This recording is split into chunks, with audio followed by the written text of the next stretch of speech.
Assalamualaikum warahmatullahi wabarakatuh. Perkenalkan, nama saya Nur Fadila Rahman. Di sini saya akan menjelaskan materi mengenai air dan mineral. Dapat dilihat air dibutuhkan sekitar 35 sampai 45 liter dan 60% dari berat badan. Klasifikasi pada air di intraseluler paling banyak terdapat air yaitu 28 liter. Sedangkan di ekstraseluler air terdapat yaitu 14 liter. Adapun fungsi dari air, yang pertama itu pelarut bagi senyawa organik, yang kedua pelarut bagi senyawa ionik, yang ketiga menjaga keberlangsungan kerja sel, dan yang keempat itu menjaga kestabilan fungsi organ. Adapun akibat kelebihan dari air, yaitu pembengkakan, kelemahan dan kram, pembengkakan otak, penyebab penurunan kesadaran dan kematian.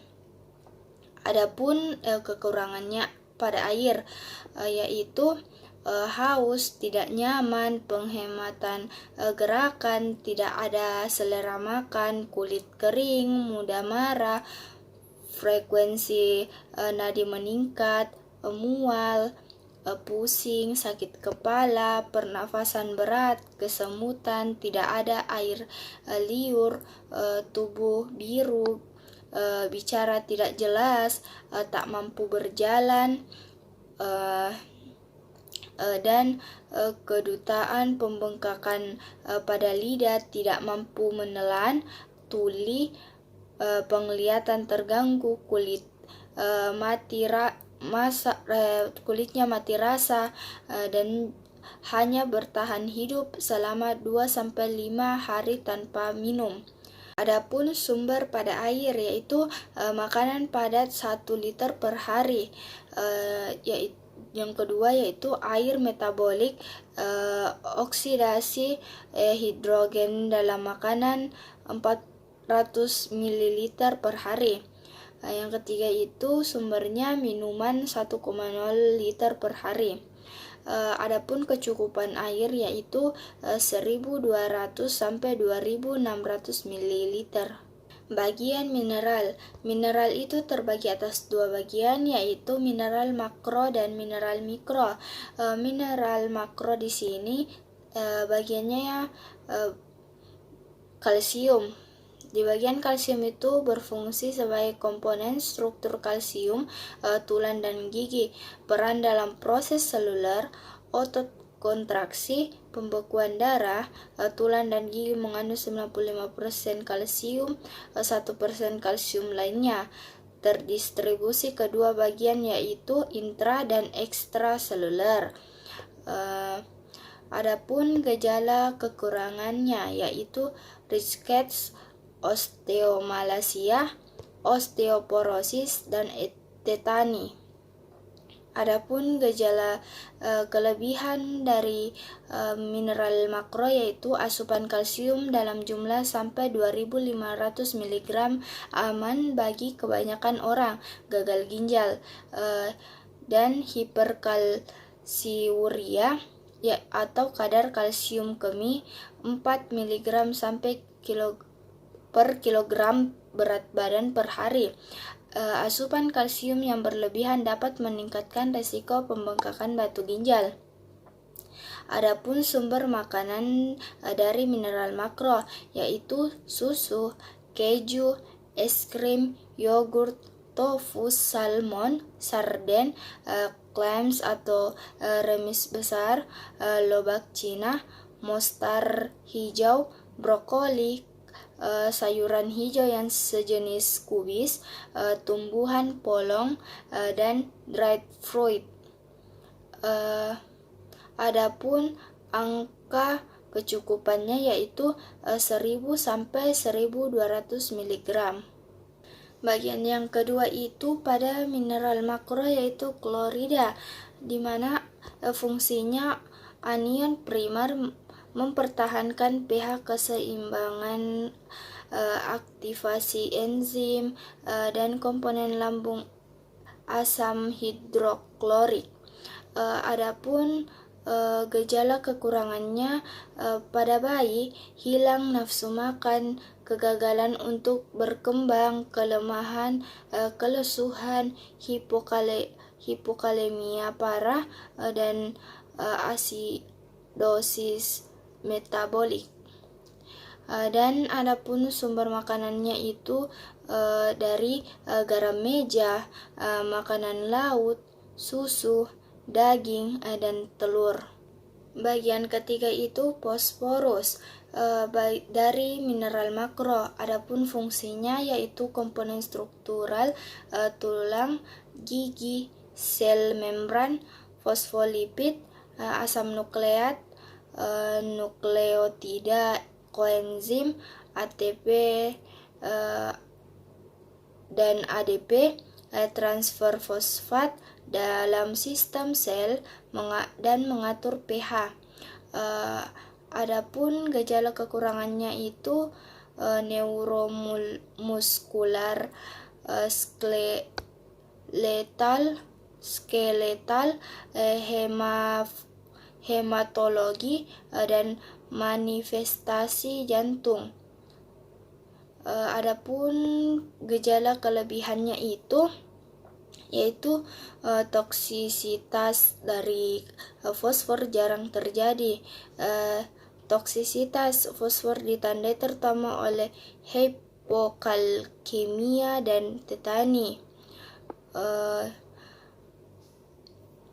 Adapun sumber makanannya itu daging, unggas, ikan, telur, susu produk, kacang-kacangan, biji-bijian, serta sereal. Adapun kecukupannya itu 700 sampai 1200 mg. Bagian yang keempat itu dari mineral makro yaitu magnesium. Fungsinya itu komponen tulang, peran dalam transmisi impuls saraf, sintesis protein, dan enzim kofaktor. Adapun gejala kekurangannya itu neuromuskular hyperexcitability, serta kelemahan otot dan tetani. Adapun gejala kelebihannya terjadi pada yang memiliki gangguan fungsi ginjal, karena fungsi ginjal yang normal dapat mengeluarkan magnesium dengan cepat. Dapat diare, dehidrasi, mual, penglihatan ganda, ucapan kabur, lemah, serta depresi dan juga lumpuh. Adapun sumber makanannya itu kacang-kacangan, kacang polong, sereal utuh, berdaun sayur hijau. Adapun kecukupannya yaitu 150 sampai 350 mg. Yang kelima itu bagian kelima potasium. Fungsinya itu air, elektrolit, dan keseimbangan. Di mana terdapat juga gejala kekurangannya itu kelemahan otot, sikap mental apatis, jantung aritmia, kelumpuhan, dan kerapuhan tulang. Terdapat juga kelebihan potasium, di mana kelebihannya itu hiperkalemia, atau konsentrasi kalium serum yang tidak normal, dapat beracun, mengakibatkan aritmia jantung berat, dan bahkan serangan jantung. Sumber makanannya itu dari alpukat, pisang, buah-buahan yang kering, jeruk, buah persik, kentang, kacang-kacangan, tomat, gandum, produk susu, dan telur. Kecukupannya itu mencapai 4.500 sampai 4.700 mg. Dan bagian yang keenam itu dari mineral makro yaitu sodium. Fungsi dari sodium itu pH air dan pengaturan elektrolit, transmisi sarafnya, dan transmisi kontraksi otot. Adapun gejala kekurangannya yaitu anoreksia, mual, atrofi otot, pertumbuhan terhambat, dan penurunan berat badan. Terdapat juga kelebihan pada sodium, yaitu hipertensi dan udem. Terdapat juga sumber makanannya itu dari garam meja, daging, makanan laut, keju, susu, roti, sayuran, atau berlimpahan di sebagian besar makanan kecuali buah-buahan. Kecukupannya itu 1000 sampai 1500 mg. Yang terakhir itu dari mineral makro yaitu sulfur. Adapun fungsi dari sulfur yaitu komponen asam amino, asam lipoat, dan 2 vitamin yaitu hiamin dan biotin. Adapun gejala kekurangannya itu anoreksia, mual, atrofi otot, pertumbuhan terhambat, dan penurunan berat badan. Sumber makanannya itu makanan protein, daging, unggas, ikan, telur, susu, keju, kacang polong, dan kacang-kacangan. Bagian dari mineral mikro. Bagian pertamanya itu besi. Besi di sini fungsinya yaitu komponen dari hemoglobin dan mioglobin untuk transportasi O2 dan digunakan dalam sel. Adapun gejala kekurangannya itu kelesuan, kelelahan, anemia, sakit lidah, angular stomatitis, dan penurunan resistensi terhadap infeksi. Adapun kelebihannya itu hemokromalatosis, istilah digunakan untuk menunjukkan iron overload atau keracunan yang digabungkan dengan kerusakan jaringan. Dan yang kedua itu hemosiderosis, istilah digunakan untuk menunjukkan kelebihan beban besi tanpa kerusakan jaringan. Adapun sumber makanannya itu organ daging seperti hati, molasses, kerang, tiram, kacang-kacangan, biji-bijian, sayuran berdaun hijau, buah-buahan kering, roti, gandum atau sereal. Kecukupannya itu 12 sampai 26 mg. Bagian yang kedua itu seng, di mana fungsinya itu metabolisme energi, metabolisme sintesis protein, pembentukan kolagen, alkohol detoksifikasi, eliminasi karbon dioksida, pematangan seksual, penggunaan indera perasa, dan penciuman. Adapun gejala kekurangannya itu kurang penyembuhan luka, pertumbuhan di bawah normal, anoreksia, kelainan indera penciuman, perubahan pada rambut, kuku, terbelakang, pengembangan sistem reproduksi. Adapun sumber makanannya dari tiram, gandum, daging sapi, hati, unggas, dan biji-bijian. Kecukupannya itu 10 sampai 18 mg. Yang ketiga itu bagian tembaga. Fungsinya itu pemanfaatan zat besi, lemak, kolagen, pigmen, sintesis neurotransmitter. Adapun gejala kekurangannya itu anemia, neutropenia, kelainan tulang. Sumber makanannya itu terdapat pada hati, kerang, biji-bijian, kacang-kacangan, telur, daging, dan ikan. Kecukupannya itu mencapai 220 sampai 900. Bagian keempat itu selenium, di mana fungsinya itu melindungi kerusakan sel oleh hidrogen peroksida dan radikal bebas. Adapun gejala kekurangannya itu melgia kardias, miopati, kerapuhan sel, dan degenerasi pankreas.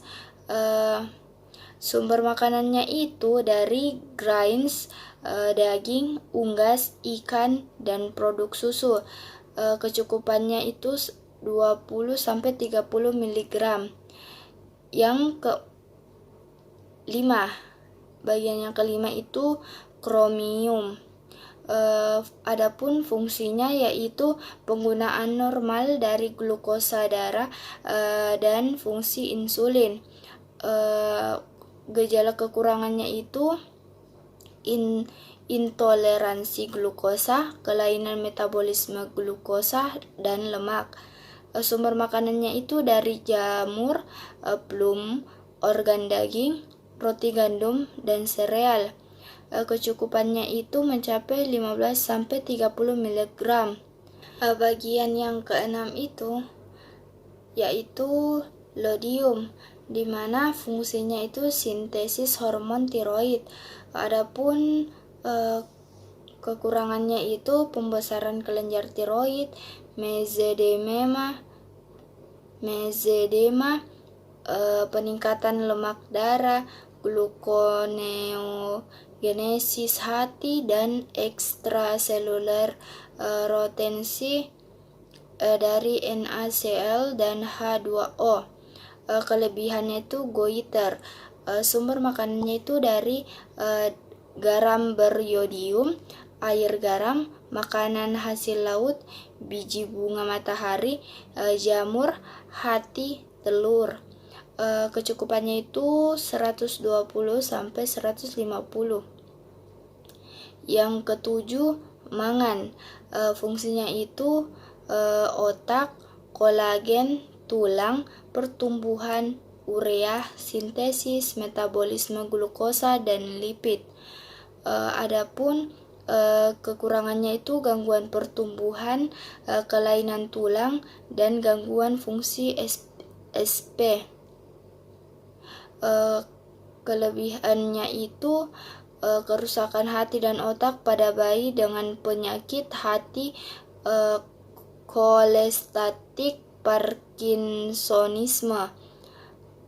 Sumber makanannya itu dari kulit gandum, kacang-kacangan, selada, blueberry, nanas, dan makanan hasil laut.